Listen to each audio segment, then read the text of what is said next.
Mutua. As you know, His Excellency the President has been at the forefront of promoting labor migration as a way of dealing with unemployment. And also secondly, because migrant workers bring a significant contribution to our economy through their remittances. And then you have also been Cabinet Secretary of Foreign Affairs and Diaspora Affairs. So we'd like to know how you leverage on those contacts that you made to be able to promote this. But before you proceed, and while you're at it, I'd like you to elaborate on two issues that have tainted your image. One is that you are closely associated to a Miss Judith of First Choice Employment Agency. There are clips of you introducing her to the president, and she's known, and it's even come to parliament. There are petitioners from Uasin Gishu County, whom she owes millions of shillings and has impoverished many young people in Uasin Gishu because she conned them out of their money. And this is in the public domain, so please explain to us that you will not fall prey, if confirmed, to this issue. Number two, you also had another incident in Canada where you met a public senior government official informally. It was not a formal meeting, informally, and had informal discussions. But when you came back to Kenya, you announced in the media that you have secured an agreement with Canada so they can recruit Kenyans. And thereafter, it was denied by the Canadian government. In fact, the Canadian government ended up spending 2 weeks at the Kenyan embassy to train Kenyans on what to say, the ones at the embassy in Ottawa, on how to behave and the things that are official and not official. So please explain to us those and tell the people of Uasin Gishu how they'll get their money back. Thank you. Nominee. Thank you very much, Honorable Boss, for your questions. Let me start from the very beginning. One of the things that I want to do in terms of labor migration is ensure that we have agreements. The challenge we have is that people, when they go outside this country, they go as by themselves. And at times they get abused and they don't get the right rates that they should. This is because of bilateral labor agreements. We have only signed 4, which were signed even before this government got into place. And we have another pending 16, 17. My move is to get close to 30, if not 50 bilateral labor agreements by going through the hoops. I have been able to do a bit of research, and the problem is the bureaucracy that we have within our government system. By working with my colleagues, and I'll bring it up to cabinet if appointed, if passed the vetting by this house, is to ensure that we break the bureaucracy so that we can move faster in terms of processing bilateral labor agreements so that we can be able to get into that. Now, when it comes to the issues that you mentioned of a lady called Judith, I tend to remember that we had a function at KICC where we had different stands. And the stand of Foreign Affairs and Diaspora was next to the stand of Ministry of Labor. And I'd never met this lady in my life. But she was the one who was showcasing what the Ministry of Labor, I was not the minister then, was showcasing the program that they had of what was happening. And when the president came, we were told to combine the two issues of labor because of diaspora at that time. And I was there with my PS and others, so I was introducing the president to the people who were presenting. And if you watch the clip, I didn't even know her name, and she introduced herself. That was the only time that I ever met her, and after that meeting, I've never met her again. So I don't have any conflict of interest. I saw her stories later on about her.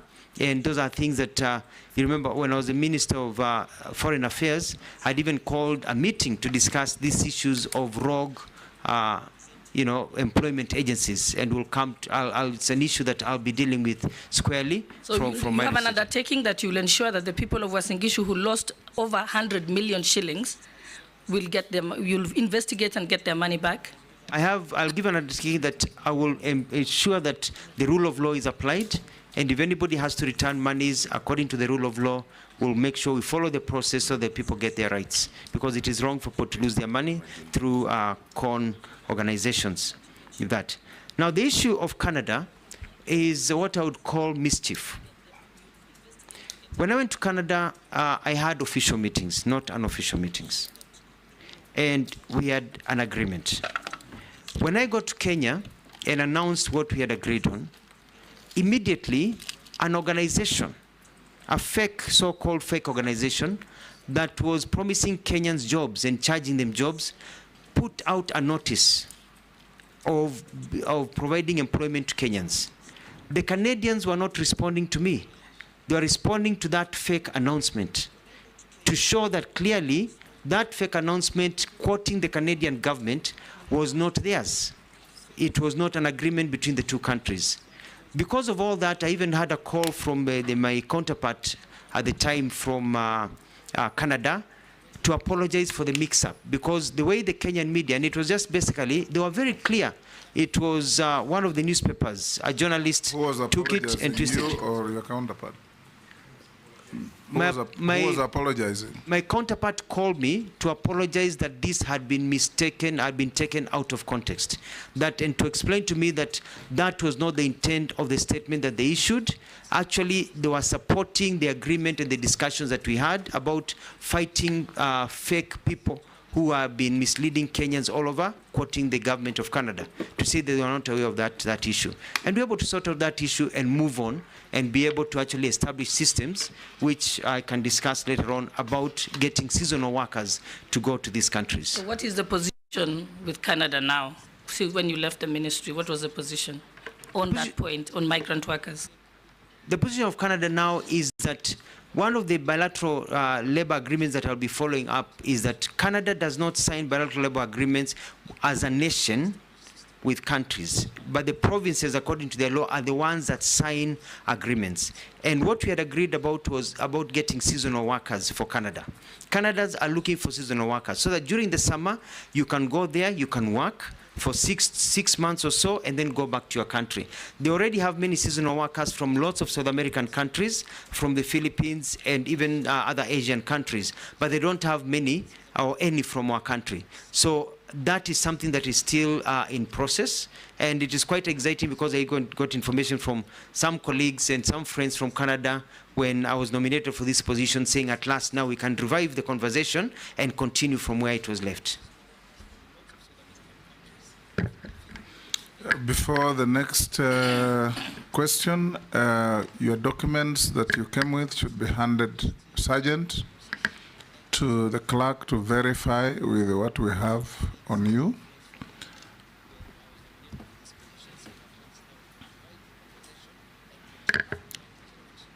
Majority Leader. Thank you, Honorable Speaker. CS, I'll just start my question from where you stopped on Canada, because then you are foreign minister now, you've been nominated to be the Minister for Labor. And the issue that you had then was a labor issue, basically. I'd want to hear what are you going to do to now actualize not just that Canadian program, but we have since we established the National Employment Authority that has a system that is called the National Employment Authority Integrated Management System, that was created to be a portal where Kenyans, young Kenyans who are looking for jobs, can be able to access jobs even in the diaspora. This portal is there, but basically because of what has now been viewed as very poor communication by government, many Kenyans don't know about it. Many Kenyans don't access the jobs that are advertised there. There are some who you hear complain that the jobs that are there are low-cadre jobs in the Middle East and elsewhere, but not the kind of jobs that quite a number of our well-educated workforce is looking for. So I want to hear now, you, if approved as Minister for Labor, what are you going to do to ensure, one, that this portal has more professional and higher cadre jobs, but also Kenyans are aware and you create awareness to Kenyans on how to access jobs using this portal and other fora that you may create as Minister for Labor. And having served as government spokesperson, probably this is your opportunity now to engage with the young people, create jobs, and be able to show them how to apply for those jobs.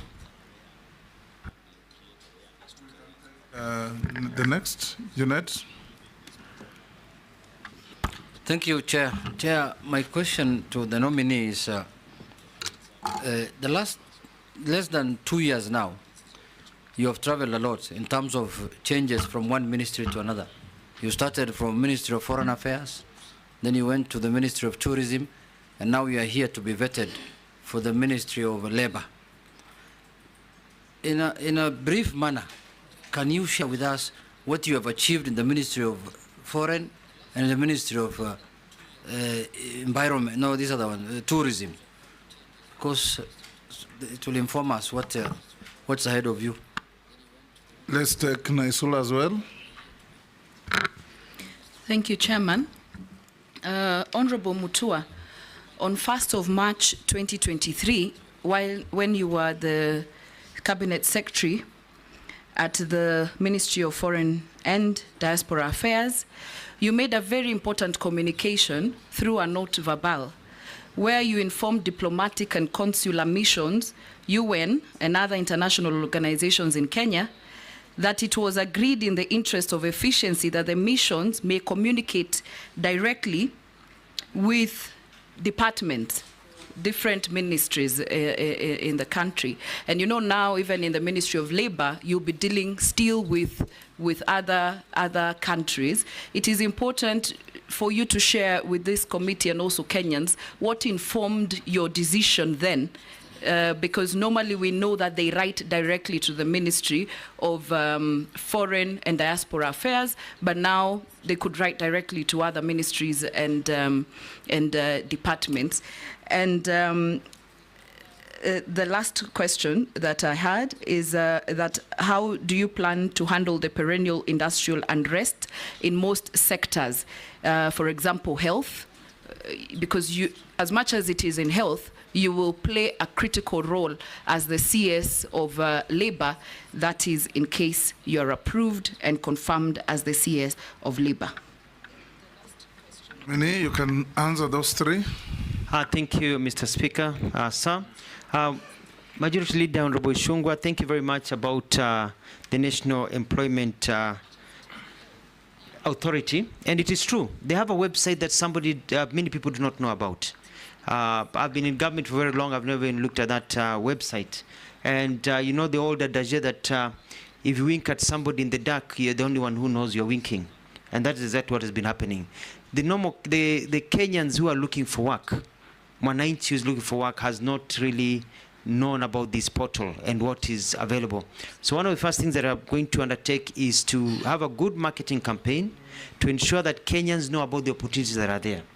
Kenyans do not want handouts. Kenyans want to be given opportunities. They want to know where they can get their skills. They want to know how to apply for jobs. They want to know where the opportunities are. And because there's a mistaken idea that the jobs out there that are available are only jobs for house helps. Whereas when I did a bit of research and I looked at the available jobs in the countries like Australia, Germany, Italy, Kuwait, Oman, Qatar, Turkey, US, Canada are looking for people, and they are ready to employ Kenyans in various areas. For example, the international community are asking for about 11,200 jobs of drivers. If you can drive, they're looking for drivers. But we have to be a ministry that is able to take the person who is looking for the work and connect them with the employer, and teach them also how to get those jobs. I know what kind of documents do you need to get those jobs. They are looking for another 8,400 domestic drivers. They are looking for hotel workers. We've got about 3,000, nearly close to 3,000 people in beauty. If you've done beauty, to work in a spa, to be able to do nails. They're looking for those young people to be able to go to Canada and other countries. Also in firefighting, in all the different areas, baristas, in heavy truck drivers, construction workers. If you're a mason, if you know how to do carpentry, you know, Australia is looking for you.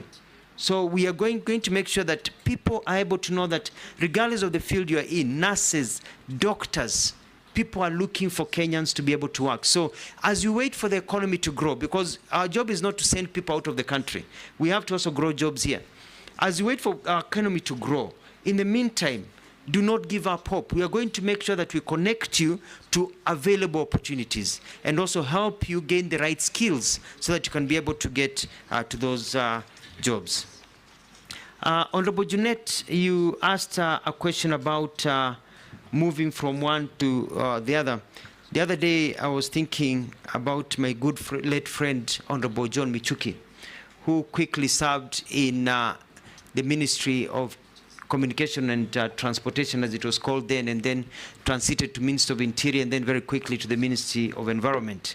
And when I look at the thinking behind the president moving from one ministry, is because that I move in, and in a very chap manner, I'm able to enact processes that are able to grow the system. For example, in the Ministry of Foreign Affairs, I was able to sort out an all-standing issue of deployment.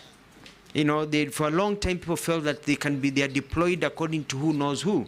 I set up a system so that if you're in the service, you know that when your time comes, you don't need to know the minister, you don't need to know the PS, that automatically you fall into place to bring a sense of fairness.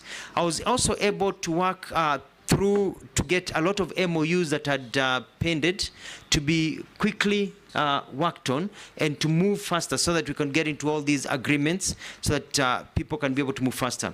I was able to also work closely with the president to prepare for trips that were not mainly just diplomatic in nature, but were also very economic in nature, because it's all about getting other people's money to come to our country, bringing money to our country. And I was at the forefront negotiating for companies to come and open factories here in this country.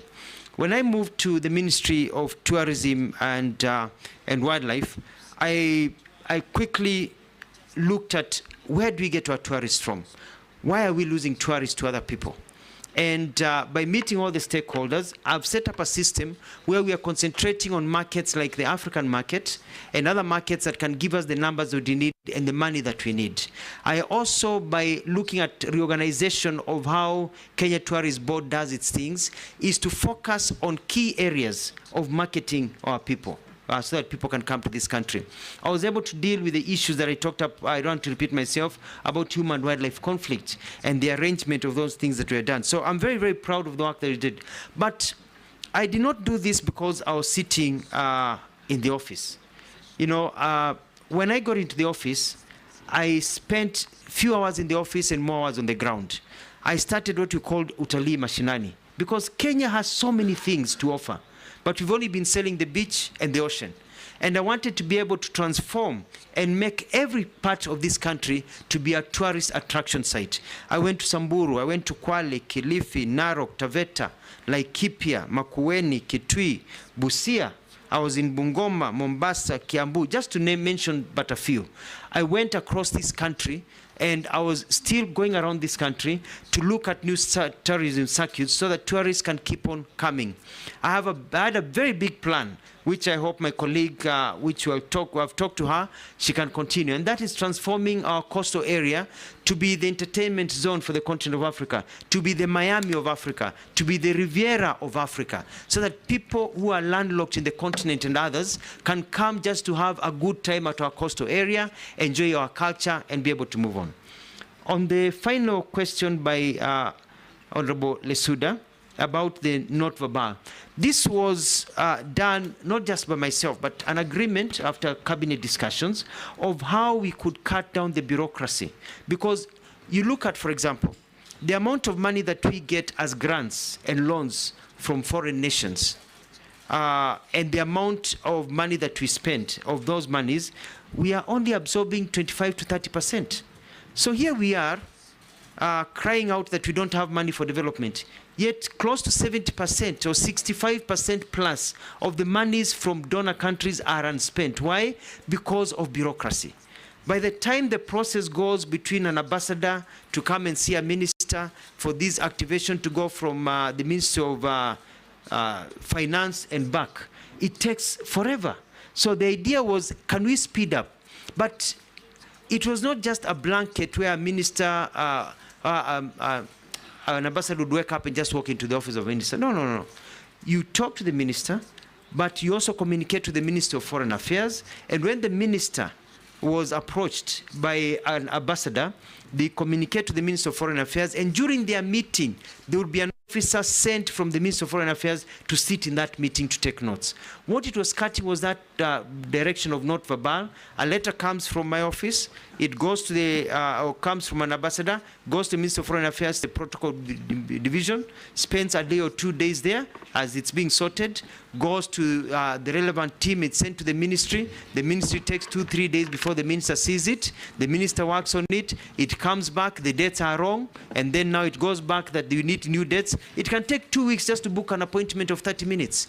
But when they talk among them, you say, no, I can't make it tomorrow, can we make it next Wednesday? 2 minutes, they have agreed on a date to meet, to make sure that things are moving forward. I submit.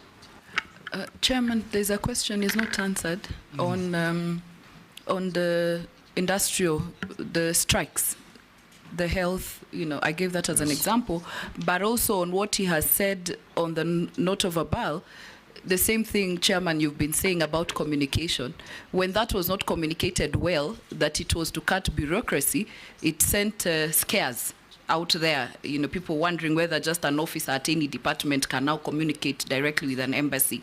So that's what has come out clearly here about communicating what you would like to do. And I totally concur with you, Honorable Lesuda. It's about communication. But there's a lot of pushback because people like the comfort of doing things the same way. And people don't like to see change. So there's a bit of pushback, a lot of propaganda by people who thought now that their clout will diminish without looking at the bigger picture of trying to get our economy moving forward. But I totally agree. The final question on the perennial labor disputes. I bring experience as having served as a governor for 2 terms in Machakos, where we had issues of labor disputes. And I realized that majority of these labor disputes and the strikes occur because the problems are led to fester from a small pimple to a gangrenous leg that has to be cut off. And my technique will be setting up an, a system whereby they'll be tracking and knowing the kind of problems there are in the industry, such that people, when the problem starts, we can intervene early. Because the Ministry of Labor has only been intervening at the end, when people are already on the streets. We need to intervene even before a strike notice is issued. We'll be studying the landscape and like radar, looking at where is the problem, so that we can approach and try to have dispute resolutions done when the problem is still small. But Mr. Speaker, sir, and honorable members, we must realize that I want to speak having served in government for about 20 years now, thanks to God. A lot of problems, for example, with the medical fraternity when they go on strike, and they went on strike when I was the governor, even nursing, is because some of the fundamental human rights issues that need to be taken care of are not taken care of. It's usually not even the issue of big salaries. It's a welfare. It's a way of operations. It's the comfort level. It's the way they are empowered. Let's take, for example, when I go to Machakos, it was quite sad that you find that doctors would be treating somebody who has medical insurance, and that person is under their care, and yet when the doctor's child or spouse or himself or herself got ill, they didn't have medical insurance. So it is correcting some of those employment issues. And one of the things that I want to do is look at enforcement of the Employment Act to ensure that we give workers the benefits that they deserve according to the law, because when workers are work in a good environment, it increases productivity. Productivity means growth. Growth means more employment opportunities for our people. I submit. Robert Mbui, Owen Bayer, and George Morugara, in that order. Thank you. One thing, Mr. Speaker, so that I don't lose it, on something that Honorable Lesuda asked on that not verbal. Yes. I just want to tell this committee that the nominee is not factual. It's totally inaccurate. Challenge him. Number one is that not verbal was the most unfortunate decision that has ever been made in the Ministry of Foreign Affairs. To delegate their core mandate was wrong. And that thing was reversed immediately. The Prime Cabinet Secretary came into office. It was wrong.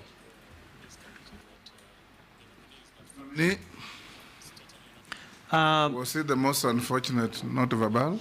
Yes, and I respect Honorable Nelson Koech and the perspective that he has given. And I was chair of the Foreign and Diaspora and Defense Committee, and we had discussions